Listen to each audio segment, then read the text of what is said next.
Good morning everyone, welcome to civil services study practice set number 292 पर आ जाइए UP PCS के लिए। Focus करेंगे हम इसमें इंपॉर्टेंट करंट अफेयर्स के प्रश्नों पर। तो चलिए स्टार्ट करते हैं। 3 सेकंड का टाइम मिलेगा एक प्रश्न को पढ़ने के बाद, अपना भी सोचना कि आंसर क्या होगा। इस पूरी की पूरी टेस्ट सीरीज की प्लेलिस्ट का लिंक डिस्क्रिप्शन बॉक्स में मिल जाएगा, वहाँ पर आप टेस्ट नंबर 1 से लेकर 292 तक पहुँच सकते हो। तो क्वेश्चन नंबर 1 पर आ जाइए। निम्नलिखित कथनों पर विचार करना है। 2 स्टेटमेंट है यहाँ पर, बताने के इनमें से कौन सा करेक्ट है। वर्तमान में भारत में कुल 25 हाई कोर्ट हैं और भारत का नवीनतम 25वां हाई कोर्ट आंध्र प्रदेश का है, जो 2019 में अमरावती में स्थापित किया गया था। करेक्ट है दोनों के दोनों स्टेटमेंट, सी है इसका आंसर। तो वर्तमान में भारत में कुल जो है 25 उच्च न्यायालय हैं। भारत का 24वां उच्च न्यायालय हैदराबाद में 2019 में तेलंगाना उच्च न्यायालय के नाम से स्थापित किया गया था। और भारत का नवीनतम 25वां उच्च न्यायालय आंध्र प्रदेश का है, जो 2019 में अमरावती में स्थापित किया गया था। इलाहाबाद उच्च न्यायालय की स्थापना कब की गई थी? इलाहाबाद उच्च न्यायालय की स्थापना की गई थी 1866 में, ऑप्शन नंबर बी। इससे पहले भी 3 हाई कोर्ट बन चुके थे, ठीक है। तो इलाहाबाद उच्च न्यायालय की स्थापना की गई थी 1866 में, और इससे पहले भारत में वर्ष 1862 में पहली बार 3 उच्च न्यायालय स्थापित किए गए। कलकत्ता उच्च न्यायालय, मुंबई उच्च न्यायालय और मद्रास उच्च न्यायालय, ठीक है। बम्बई बम्बई था ना उस समय। क्वेश्चन नंबर 3 पर आ जाइए। निम्नलिखित कथनों पर विचार करेंगे। 2 स्टेटमेंट एक बार फिर से। पर्यावरण और वन मंत्री प्रकाश जावड़ेकर ने 30 दिसंबर 2019 को भारत में वन क्षेत्र की स्थिति रिपोर्ट 2019 जारी की। यह रिपोर्ट भारतीय वन सर्वेक्षण द्वारा तैयार की गई है। देखिए, जो वन स्थिति रिपोर्ट है वो प्रत्येक 2 वर्षों में जारी की जाती है। तो ये नवीनतम अभी हम 2019 की ही मानेंगे। इससे पहले 2017 में थी, अब 21 में प्रकाशित होनी है, लेकिन आई नहीं है अभी तक, ठीक है। तो दोनों के दोनों स्टेटमेंट जो हैं करेक्ट हैं। भारतीय वन सर्वेक्षण ही तैयार करता है इसको। तो पर्यावरण और वन मंत्री प्रकाश जावड़ेकर ने 30 दिसंबर 2019 को भारत में वन क्षेत्र की स्थिति रिपोर्ट 2019, जो 16वीं रिपोर्ट थी, वो जारी की। यह रिपोर्ट भारतीय वन सर्वेक्षण द्वारा तैयार की गई, ठीक है। और 2 वर्षों में जारी होती है ये। अब बताइए, पहली भारत वन स्थिति रिपोर्ट कब प्रकाशित हुई थी? 82, 83, 86 या 87? पहली भारत वन स्थिति रिपोर्ट कब प्रकाशित की गई थी? 1987 में, 1987। तो पहली भारत वन स्थिति रिपोर्ट 1987 में जारी की गई थी। वन स्थिति रिपोर्ट भारतीय वन सर्वेक्षण द्वारा 2 वर्षों के अंतराल पर प्रकाशित की जाती है। क्वेश्चन नंबर 5 पर आ जाइए। भारत आने वाले चीनी निवेशों के परीक्षण हेतु निम्नलिखित में से कौन सी जांच समिति गठित की गई? बताइए। चाइनीज इन्वेस्टर के परीक्षण हेतु निम्नलिखित में से कौन सी जांच समिति? अजय भल्ला या सुरजीत भल्ला? बताइए इन दोनों में से। ये गौतम रे नहीं है, गौतम रे नहीं है, इन दोनों में से एक है अजय भल्ला। तो भारत आने वाले चीनी इन्वेस्टर के परीक्षण हेतु अजय भल्ला समिति का गठन किया गया। जो सुरजीत भल्ला समिति है उसका संबंध है व्यापार वाणिज्य से, ठीक है, व्यापार वाणिज्य से संबंधित नीति निर्माण से। और जो गौतम रे समिति है वो है जीएसटी को सरल बनाने हेतु। क्वेश्चन नंबर 6 पर आ जाइए। 26वां संयुक्त राष्ट्र जलवायु परिवर्तन सम्मेलन निम्नलिखित में से कहाँ आयोजित किया जाएगा? COP26, Glasgow, UK. तो 26वां संयुक्त राष्ट्र जलवायु परिवर्तन सम्मेलन ग्लासगो, यूनाइटेड किंगडम में 2021 में आयोजित किया जाएगा। जो 25वां संयुक्त राष्ट्र जलवायु परिवर्तन सम्मेलन हुआ था वो दिसंबर में हुआ था 2019 में स्पेन के मैड्रिड में। क्वेश्चन नंबर 7 पर आ जाइए। कुछ स्टेटमेंट है यहाँ पर 2। राफेल एक उन्नत किस्म का फाइटर प्लेन है और राफेल को फ्रांस की दसाल्ट एविएशन कंपनी ने बनाया है। फ्रांस ने बनाया, नासा ने बनाया? फ्रांस ने तो बनाया है, करेक्ट है दोनों के दोनों स्टेटमेंट। कंपनी का नाम दसाल्ट एविएशन। तो देखिए, राफेल एक उन्नत किस्म का फाइटर प्लेन है जिसे फ्रांस की दसाल्ट एविएशन कंपनी ने बनाया है।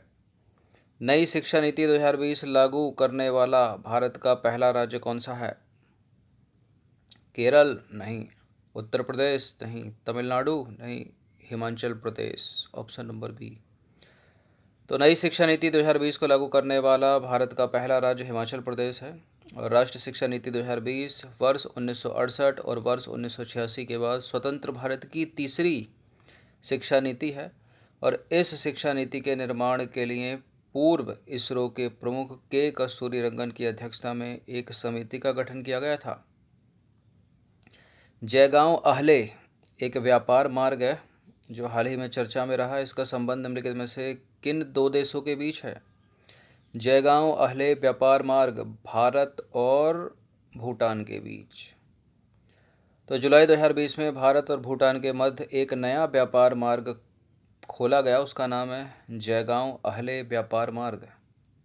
इस तरह के प्रश्न पूछ ले जाते हैं, सीधे सीधे याद रखिए इनको।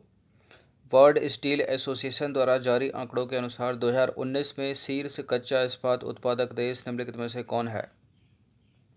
अब पूरे 2019 में, और ये पता कब चला होगा? तो 2020 में पता चला होगा, 20 में आई होगी रिपोर्ट, ठीक है।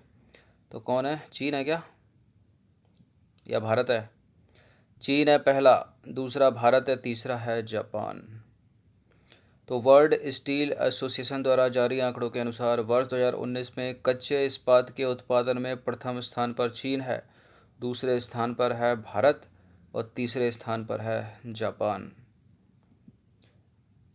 क्वेश्चन नंबर 11 पर आ जाइए। निम्नलिखित कथनों पर विचार करेंगे। दो स्टेटमेंट है यहाँ पर। काकरापार परमाणु ऊर्जा संयंत्र 3 भारत का 23वां परमाणु ऊर्जा संयंत्र है। काकरापार परमाणु ऊर्जा संयंत्र एक दाबित भारी जल रिएक्टर परमाणु ऊर्जा संयंत्र है। प्रेशराइज्ड हैवी वाटर रिएक्टर है ये। बिल्कुल करेक्ट है, दोनों के दोनों स्टेटमेंट 23वां ही है। तो काकरापार परमाणु ऊर्जा संयंत्र 3 की क्षमता है 700 मेगावाट और यह संयंत्र कहाँ पर है? गुजरात में। रीवा अल्ट्रा मेगा सौर ऊर्जा परियोजना निम्नलिखित में से कहाँ स्थित है? रीवा अल्ट्रा मेगा सौर ऊर्जा परियोजना मध्य प्रदेश का ही है डिस्ट्रिक्ट। तो प्रधानमंत्री नरेंद्र मोदी ने 10 जुलाई 2020 को रीवा अल्ट्रा मेगा सौर ऊर्जा परियोजना राष्ट्र को समर्पित की। यह परियोजना गुड़ तहसील रीवा और राज्य है मध्य प्रदेश, ठीक है, वहाँ स्थित है।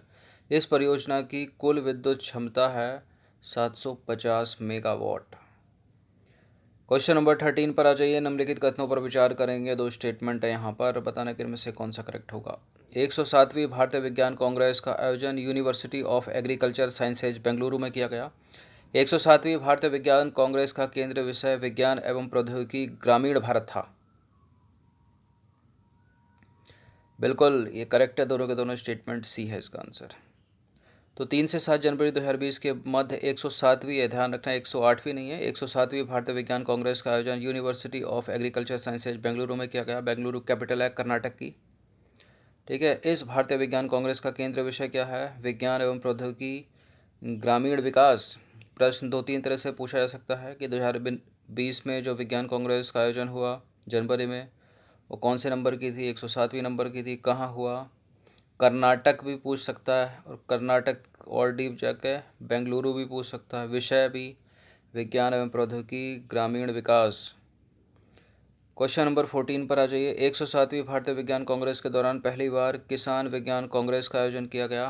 पहली बार किसान विज्ञान कांग्रेस का। 107वीं भारतीय विज्ञान कांग्रेस में 3 नोबेल पुरस्कार विजेता वैज्ञानिकों ने प्रतिभाग किया। पहला वाला करेक्ट है, दूसरा वाला गलत है। 2 नोबेल पुरस्कार विजेता ने प्रतिभाग किया था। तो 107वीं भारतीय विज्ञान कांग्रेस के दौरान पहली बार किसान विज्ञान कांग्रेस का आयोजन किया गया। 107वीं भारतीय विज्ञान कांग्रेस में 2 नोबेल पुरस्कार विजेता, कितने? 2 नोबेल पुरस्कार विजेता वैज्ञानिकों ने प्रतिभाग किया। और वे कौन कौन हैं? प्रोफेसर स्टीफन हेल जर्मनी के और प्रोफेसर अदा ई योनाथ इजराइल से। क्वेश्चन नंबर 15 पर आ जाइए। निम्नलिखित कथनों पर विचार करना है। दो स्टेटमेंट विज्ञान कांग्रेस से रिलेटेड एक बार फिर से आ गए, लेकिन इस बार 108वीं की बात कर रहा है। 108वीं भारतीय विज्ञान कांग्रेस का आयोजन 3 से 7 जनवरी 2022 के मध्य सिम्बायोसिस इंटरनेशनल यूनिवर्सिटी पुणे में प्रस्तावित है। और 108वीं भारतीय विज्ञान कांग्रेस का केंद्रीय विषय क्या है? सतत विकास एवं महिला सशक्तिकरण हेतु विज्ञान एवं प्रौद्योगिकी होगा। हुई नहीं है ये अभी, करेक्ट है दोनों के दोनों स्टेटमेंट। सी है इसका आंसर। ठीक है, तो 7वीं कहाँ 8वीं कहाँ होनी है, ठीक है, ये सब पता होना चाहिए। तो 15 प्रश्न थे ये करंट अफेयर से रिलेटेड, इनकी प्रैक्टिस कम से कम एक बार कर लीजिएगा। जितने भी विद्यार्थी यूपीएससी सिविल सर्विसेज का फॉर्म भरना चाहते हैं तो 24 मार्च उसकी लास्ट डेट है। आज 20 हो गई है, 4 दिन शेष हैं। ठीक है, प्लेलिस्ट उसकी बना रखी है, 92 या 96 जितने भी हैं, 100 से कम ही है टेस्ट, उनकी प्रैक्टिस करते रहिए और बहुत जल्द ही कंटिन्यू करेंगे इसी की तरह। धन्यवाद।